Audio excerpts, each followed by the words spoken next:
Testemunhos para a Igreja, volume 5, capítulo 33, A pecaminosidade da murmuração. Caros amigos, foi-me mostrado que vocês, como uma família, sofrem muita tristeza desnecessária. Deus não designou que os irmãos fossem desventurados.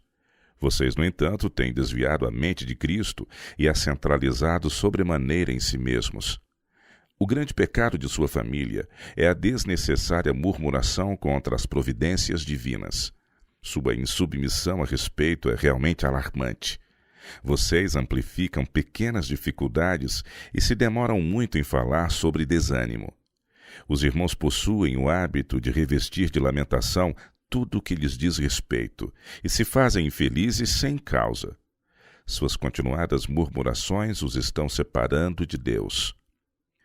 Vocês devem conservar-se afastados do terreno encantado de Satanás e não permitir que a mente se desvie da fidelidade para com Deus. Por meio de Cristo, podem e devem ser felizes e adquirir hábitos de domínio próprio. Até seus pensamentos devem ser levados em sujeição à vontade de Deus e seus sentimentos sob o domínio da razão e da religião. Sua imaginação não lhes foi dada para que se lhe permitisse correr desenfreada de acordo com sua vontade, sem nenhum esforço para restringi-la ou discipliná-la. Se os pensamentos forem maus, maus serão também os sentimentos, e os pensamentos e os sentimentos combinados constituem o caráter moral. Quando julgam que, como cristãos, não lhes é requerido restringir os pensamentos e sentimentos, vocês são levados sob a influência dos anjos maus e convidam a presença e o domínio deles. Se derem atenção às suas más impressões e permitirem que os pensamentos sigam o rumo da suspeita, da dúvida, dos lamentos, vocês se acharão então entre os mais infelizes dos mortais e sua vida se demonstrará um fracasso. Querida irmã F., você possui uma imaginação doentia e desonra a Deus por permitir que seus sentimentos tenham completo controle sobre seu raciocínio e discernimento. Você tem vontade inflexível que leva a mente a reagir sobre o corpo, desequilibrando a circulação e produzindo congestão em certos órgãos, e está sacrificando a saúde aos seus sentimentos. Você está cometendo um erro que, se não for corrigido, não acabará arruinando meramente sua própria felicidade. A irmã está fazendo positivo dano não apenas a si mesma, mas também aos outros membros da família, especialmente sua mãe. Ela é muito nervosa e extremamente sensível. Se um de seus filhos está sofrendo, ela fica confusa e quase enlouquecida. Sua mente fica desequilibrada pelos frequentes ataques de histeria que é compelida a testemunhar e grande tristeza é lançada sobre todos ao seu redor. Você é capaz de controlar a imaginação e vencer esses acessos nervosos. Você tem força de vontade e deve trazê-la em seu auxílio. Não tem feito isso, mas tem deixado a imaginação altamente agitada controlar a razão. Nisso você tem ofendido o Espírito de Deus. Se não tivesse poder sobre os seus sentimentos, isso não seria pecado, mas não há justificativa para ceder assim ao inimigo. Sua vontade precisa ser santificada e subjugada, em vez de dispor-se em oposição à de Deus. Meus queridos amigos, em vez de fazer um curso para combater enfermidades, estão acariciando-as e rendendo-se a seu poder. Devem evitar o uso de drogas e observar cuidadosamente as leis de saúde. Se estimam sua vida, devem comer alimentos simples, preparados da maneira mais simples, e fazer mais exercícios físicos. Cada membro da família necessita dos benefícios da reforma de saúde. Mas o uso de drogas deve ser definitivamente abandonado, pois além de não curar qualquer mal, enfraquecem o organismo, tornando-o mais susceptível às enfermidades. O homem foi colocado num mundo de infortúnios, preocupações e perplexidades.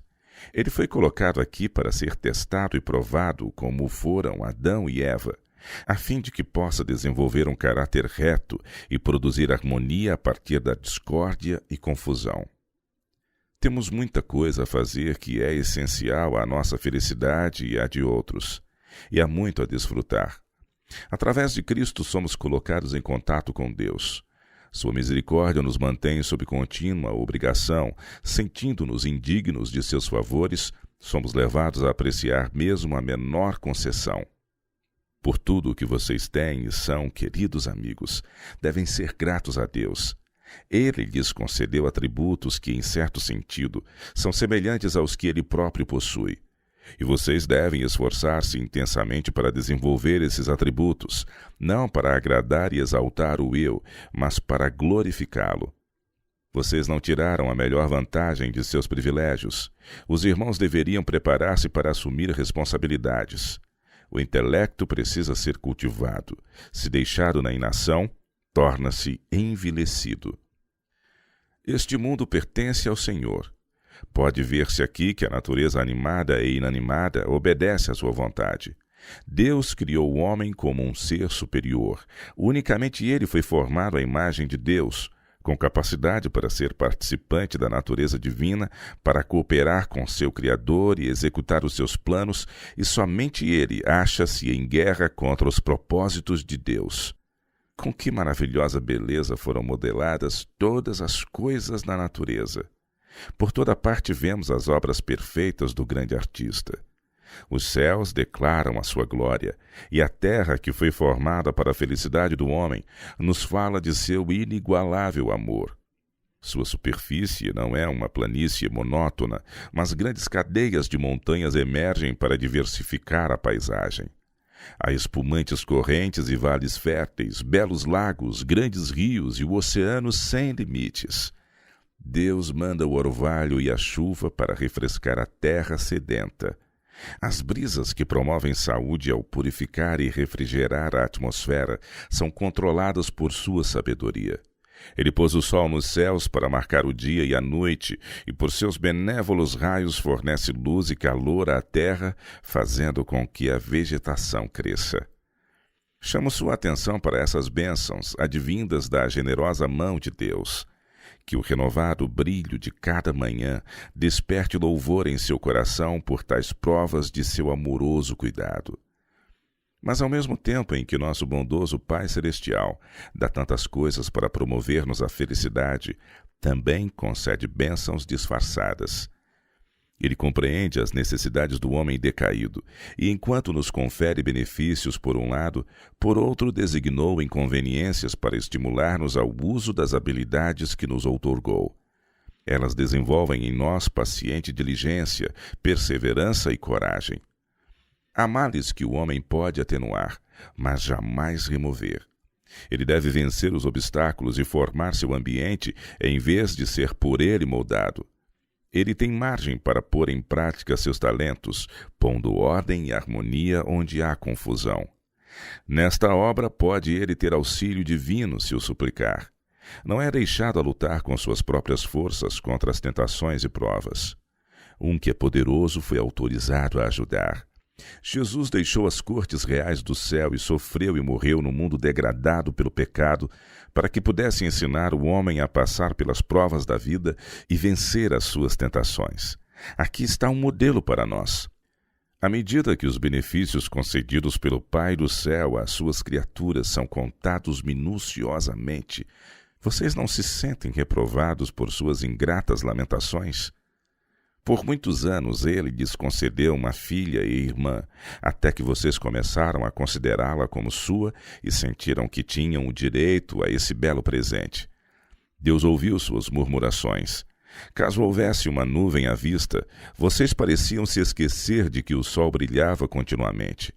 Então, nuvens e escuridão sempre lhes estiveram em volta. Deus enviou-lhes aflição. Ele removeu-lhes seu tesouro para que pudessem discernir entre prosperidade e sofrimento real. Mas os irmãos não humilharam o coração diante dele e não se arrependeram do grande pecado da ingratidão que os separou do seu amor.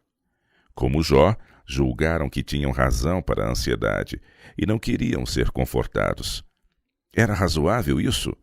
Vocês sabem que a morte é um poder ao qual ninguém pode resistir, mas tornou sua vida quase inútil por sua inútil tristeza. Seus sentimentos têm sido pouco menos que rebelião contra Deus. Vi todos vocês a entregar-se ao luto e cedendo aos seus agitados sentimentos, até que suas ruidosas demonstrações de tristeza levaram os anjos a esconder a face e afastar-se do cenário. Enquanto assim davam expressão a seus sentimentos, lembraram-se de que têm no céu um Pai que deu seu Filho unigênito para morrer por nós, a fim de que a morte não fosse um sono eterno. Lembraram-se de que o Senhor da vida e glória passou pelo túmulo e o iluminou com sua própria presença. Disse o discípulo amado: escreve, bem-aventurados os mortos que desde agora morrem no Senhor. Sim, diz o Espírito, para que descansem dos seus trabalhos e as suas obras os sigam. Apocalipse 14, verso 13. Bem sabia o apóstolo acerca do que estava falando ao escrever essas palavras. Mas quando vocês cedem a uma incontida tristeza, porventura sua conduta é coerente com o conforto que elas expressam? O Senhor é gracioso, misericordioso e fiel. Ele permitiu que alguém de seus laços domésticos, que era a mais inocente e a melhor preparada, descansasse durante os perigos dos últimos dias. Oh, não se excluam diante da melodia e do regozijo, lamentando como se não houvesse ressurreição dos mortos, mas louvem ao Senhor, porque para ela não há mais morte, sofrimento, não mais tristeza. Ela descansa em Jesus até o doador da vida chamar à gloriosa imortalidade seus santos que dormem. F tem uma obra por fazer mediante a graça de Cristo para controlar seus sentimentos. Ela sabe que não está no céu, mas num mundo onde a morte reina e onde nossos amados nos podem ser subtraídos a qualquer momento. Ela deveria sentir que a grande responsabilidade da vida é se preparar para um mundo melhor. Se F tiver um apego correto à vida eterna, isso não a desqualificará para viver neste mundo e portar nobremente as responsabilidades da vida, mas a ajudará no desempenho dos deveres de abnegação e sacrifício próprio.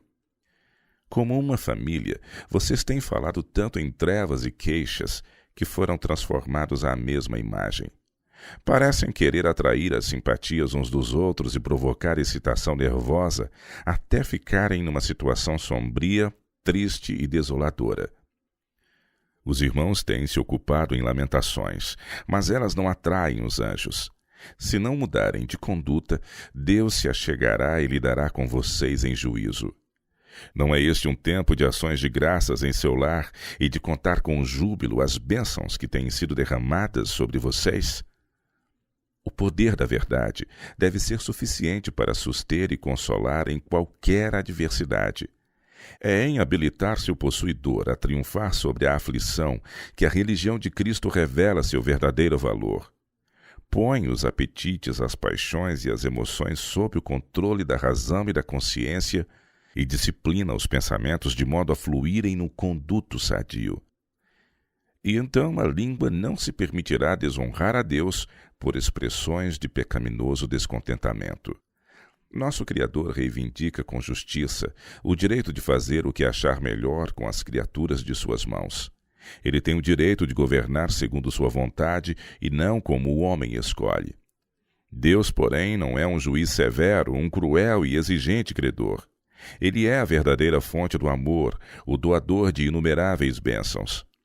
Vocês deveriam sentir o mais profundo pesar por desprezar tal amor e por não possuir gratidão e louvor brotando do coração pela maravilhosa bondade de Deus. Não merecemos os seus benefícios, mas eles são contínuos sobre nós, apesar de nossa indignidade e cruel ingratidão. Parem de se lamuriar como se fossem escravos sob um feitor tirano. Jesus é bom. Louvem-no. Louvem aquele que é auxílio à saúde e seu Deus.